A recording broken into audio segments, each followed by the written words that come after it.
Dalam nama Bapa dan Putra dan Roh Kudus. Amin. Allah Bapa di surga, kami ucap syukur dan terima kasih. Kami boleh merasakan menyadari keberdosaan kerapuhan kami. Justru pada hal-hal yang kecil, yang sederhana.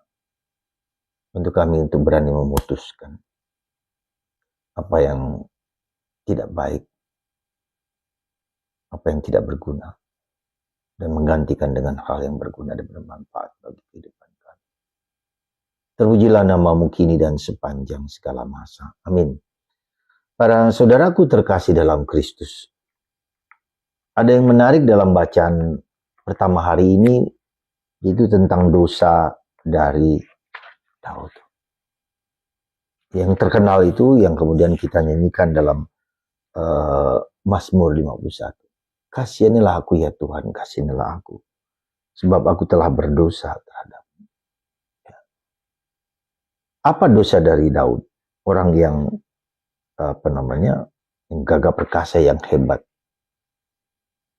Tapi yang menjadi dosanya adalah karena apa? Karena dia mengambil istri dari panglimanya sendiri. Dan secara tidak langsung menyuruh orang membunuh panglima itu. Atau terbunuh, membiarkan panglima itu terbunuh di medan perang. Yang menarik adalah bahwa Daud yang tidak ikut berperang tergoda dengan Bathsheba, wanita cantik yang sedang mandi. Dan kemudian terjadilah selingkuh. Terjadilah hubungan badan antara mereka. Dan kemudian mengandunglah si Bathsheba. Sehingga melaporkan kepada Daud bahwa dia telah mengandung bayi karena hubungan badan itu. Saudaraku terkasih dalam Kristus, apa yang bisa kita pelajari dari Daud? Daud seorang yang hebat, yang punya banyak istri, punya banyak kekayaan, diberkati Tuhan. Apakah dia lepas dari dosa? Enggak juga. Dan karena itu dia dihukum. Bukan karena dia pada zaman dia, tapi pada zaman setelah kemudian. Maka setelah Salomo, kerajaan Yahudi yang hebat itu hancur, dibagi menjadi dua, utara dan selatan. Yang menarik bagi kita adalah dosa bermula dari sesuatu yang sederhana, yang kecil, dari penglihatan, dari mata, pendengaran. Hal-hal sederhana. Lalu panca indera semua. Maka perhatikan panca indera kita, mata kita. Yesus, kalau matamu membuat kamu dosa, cungkillah. Artinya kita berjuang untuk mengalahkan hal-hal yang menarik kita lalu kemudian menjatuh dalam dosa. Nah, contoh kecil adalah ada seorang pemuda yang ketika di Jakarta dia menjadi playboy, banyak bermain dengan banyak cewek dan seterusnya. Orang tuanya memindahkan dia ke Australia. Apa yang terjadi? Ketika di Australia orang bebas bisa menonton film apa saja, baik yang baik maupun tidak baik. Sehingga pornografi. Lebih daripada itu justru dia melihat permainan para homo, LGBT. Dari seorang playboy menjadi seorang yang suka dengan sesama jenis.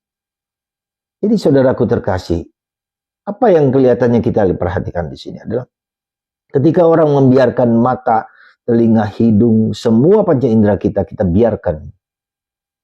Dan itu akan menimbulkan kehancuran pada orang. Dan orang tuanya menangis terseduh-seduh. Bagaimana mungkin? Itulah dosa. Tetapi kemudian saya yakin bahwa dosa tersebut yang sulit itu juga bisa disembuhkan. Ada seorang yang seorang pemuda ya, mengalami mental health, mengalami kecemasan, kegelisahan karena dia melakukan apa yang sungguh-sungguh dilarang oleh Tuhan dalam hidupnya. Sungguh hancur, hampir hancur. Lalu apa yang dilakukan? Kemudian ada dia mendengar atau mendapat nasihat dari seorang, yaitu apa? Dia berdoa rosario 4 peristiwa setiap hari. Selama sebulan dia doakan 4 rosario setiap hari. 4 peristiwa setiap hari. Coba bayangkan. Dan Tuhan menyembuhkan lewat Bunda Maria. Ya, ada banyak contoh lain. Saya bisa perhatikan orang sungguh-sungguh LGBT. Ya. Dia berdoa rosario dan seterusnya berkali sampai sebulan. Dan Tuhan menyembuhkan juga. Dan dia mengakui perbuatan-perbuatan dosa. Dan Tuhan menyembuhkan, mengembalikan martabat haknya sebagai seorang laki yang suka dengan wanita. Bukan seorang laki dengan laki atau perempuan dengan perempuan. Ya. Asalkan dia dengan sadar, tahu dan mau mau berubah. Bahwa perbuatannya itu membuat dia tidak damai. Demikian juga dengan kita. Ketika dosa itu membuat kita tidak damai, kita kembali kepada Yesus, kita kembali lewat Bunda Maria. Dan Tuhan akan menyembuhkan, Tuhan akan membebaskan. Dan itu terjadi pada Daud juga. Kemudian dia bertobat, kemudian dia membuat Mazmur 51. Coba Anda buka Mazmur 51 dengan sangat bagus. Ya, luar biasa indahnya. Keberdosaan itu membuat dia kemudian mengakukan dosanya dan kemudian tunduk kepada Tuhan. Semoga kita semua belajar dari dosa-dosa kita masing-masing.